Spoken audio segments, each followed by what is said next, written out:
Bayangkan sebuah dunia yang tersembunyi di bawah semua benda yang kita kenal. Dunia yang tidak bisa dilihat, tidak bisa disentuh, tetapi menentukan segala hal yang terjadi di alam semesta. Dunia tempat hukum logika berhenti bekerja dan digantikan oleh aturan yang tampak seperti sihir. Dunia itu adalah dunia kuantum, dunia yang berada di bawah atom, tempat realitas mulai kehilangan bentuknya. Di dunia sehari-hari, segala sesuatu terasa jelas dan stabil. Batu tetap batu, meja tetap meja. Bola yang dilempar ke tembok akan memantul. Tidak ada kejutan besar, tidak ada perubahan drastis tanpa sebab. Alam semesta di sekitar kita terasa rapi dan patuh terhadap hukum fisika klasik yang kita pelajari di sekolah. Namun, ketika kita menyelam lebih kecil, jauh lebih kecil dari molekul, atom, inti atom, sampai ke elektron, kuark, dan partikel dasar lainnya, tiba-tiba realitas berubah liar. Aturan yang kita yakini benar mulai runtuh satu demi satu. Elektron bisa berada di dua tempat sekaligus. Realitas tidak memiliki bentuk yang pasti, sampai ada seseorang yang mengamatinya. Partikel yang terpisah ribuan kilometer bisa saling mempengaruhi secara instan, lebih cepat dari cahaya. Seakan ruang dan waktu tidak punya arti lagi. Sains pun mematung. Fisika kuantum bukan sekadar bidang penelitian, tetapi teka-teki besar yang membuat ilmuwan dunia terbelah antara kekaguman dan frustrasi. Einstein sendiri sampai berkata, Tuhan tidak bermain dadu. Namun fisika modern menjawab balik. Realitas tampaknya memang bermain dadu, dan kita belum memahami permainannya.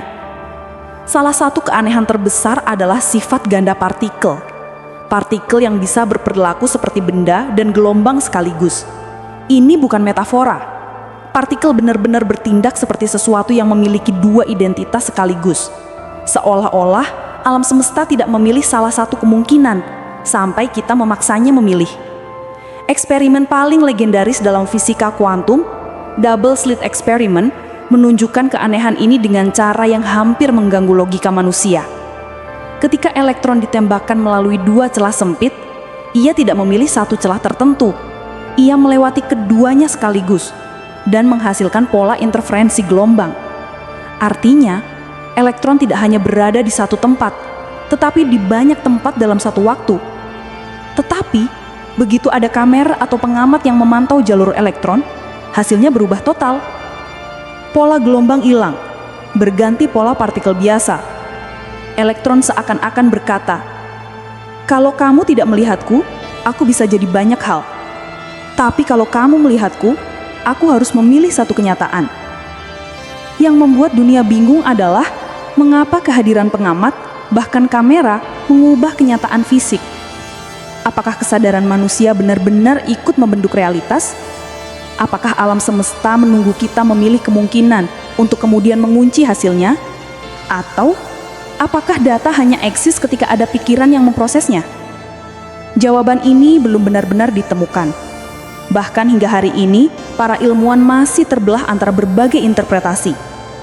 Ada yang percaya partikel memiliki nilai pasti, tapi kita tidak mampu mengukurnya. Ada yang percaya realitas sesungguhnya kabur, sampai ada pengamat. Ada pula yang percaya bahwa semua kemungkinan terjadi, tetapi masing-masing di alam semesta berbeda. Yep, inilah cikal bakal teori multiverse. Menurut interpretasi many worlds, setiap keputusan, setiap interaksi partikel, setiap hasil percobaan memecah kenyataan menjadi banyak alam semesta. Dalam satu semesta, kamu memilih kanan. Dalam semesta lain, kamu memilih kiri. Dalam satu semesta, kamu menonton video ini. Dalam semesta lain, kamu tidak pernah menemukannya. Dengan kata lain, apa yang kita sebut takdir mungkin hanyalah salah satu cabang dari pohon realitas tak berhingga. Tetapi dunia kuantum tidak berhenti sampai di situ. Ada fenomena aneh lain yang membuat Einstein hampir tidak percaya quantum entanglement. Dua partikel yang pernah berinteraksi bisa saling terikat sedemikian rupa sehingga ketika salah satunya berubah, yang lain ikut berubah secara instan. Meski jaraknya ribuan kilometer. Tidak ada sinyal yang berjalan di antaranya. Tidak ada pesan.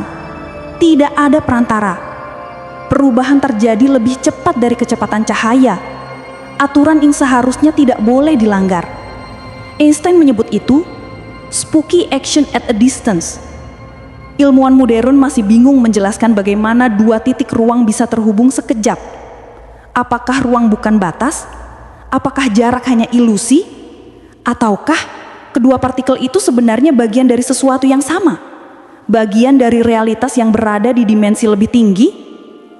Fenomena kuantum juga membuat waktu terasa tidak sepenuhnya linear. Dalam beberapa model matematika, hasil pengukuran dapat dipengaruhi oleh kondisi yang terjadi di masa depan. Seolah informasi bisa mengalir tidak hanya maju, tapi juga mundur. Bagi manusia yang hidup di dunia makro, semua ini terdengar seperti legenda sains. Tapi, inilah kenyataannya. Seluruh alam semesta kita, bumi, bintang, galaksi, dibangun di atas fondasi aneh ini. Benda sehari-hari yang kita sentuh terasa solid, padahal 99,9999% dari atom adalah ruang kosong. Elektron di dalamnya bahkan tidak punya posisi pasti. Mereka bergerak sebagai probabilitas, sekumpulan kemungkinan sampai seseorang mengukur keberadaannya. Kita hidup dalam dunia yang tampak stabil, kokoh, konkret. Tapi di bawahnya, semuanya adalah rumus kemungkinan yang kacau, acak, tetapi secara misterius menghasilkan dunia yang teratur. Pertanyaan besar yang muncul adalah, apakah realitas benar-benar nyata, ataukah kita hanya menafsirkan sesuatu yang jauh lebih kompleks? Jika partikel bisa berada di banyak kemungkinan, apakah kesadaran kita juga begitu? Apakah pilihan adalah hasil dari mekanika kuantum dalam otak manusia? Bahkan, beberapa ilmuwan percaya bahwa kesadaran mungkin merupakan fenomena kuantum. Artinya, otak kita bisa jadi bukan hanya mesin biologis, tetapi sistem komputasi yang bekerja pada tingkat realitas paling dalam. Jika benar, kesadaran bukan hanya produk reaksi kimia, tetapi reaksi probabilistik semesta itu sendiri. Dan kalau itu benar, mungkin kita, manusia, bukan hanya pengamat alam semesta. Kita adalah bagian yang ikut menentukan bagaimana semesta ini memanifestasikan dirinya. Dunia kuantum memang kecil. Terlalu kecil untuk dilihat mata, terlalu singkat untuk disadari indera. Tapi di dalam dunia kuantum itulah takdir kosmos ditentukan. Setiap bintang yang menyala, setiap atom di tubuhmu, setiap gerak dan nafasmu, semuanya tunduk pada hukum yang tampak tidak masuk akal. Semakin kecil kita menyelidikinya, semakin gila alam semesta terlihat. Mungkin itulah pesan terselubung dari dunia kuantum, bahwa realitas tidak pernah sesederhana yang terlihat, bahwa alam semesta lebih besar daripada pemahaman kita, dan bahwa segala sesuatu yang terjadi, mulai dari denyut atom sampai keputusan terbesar dalam hidup, bisa jadi hanyalah gelombang kemungkinan yang saling bertabrakan. Dan bahwa pada akhirnya, realitas mungkin bukan tempat yang kita tinggali, tetapi proses yang terus terjadi. Sebuah proses tanpa awal, tanpa akhir, tanpa kepastian. Sebuah tarian acak yang menghasilkan keteraturan. Sebuah misteri yang semakin kita pahami, semakin terasa mustahil dijelaskan. Selamat datang di dunia kuantum. Dunia di mana logika manusia berhenti dan semesta mulai berbicara dengan bahasa yang kita belum sepenuhnya mengerti.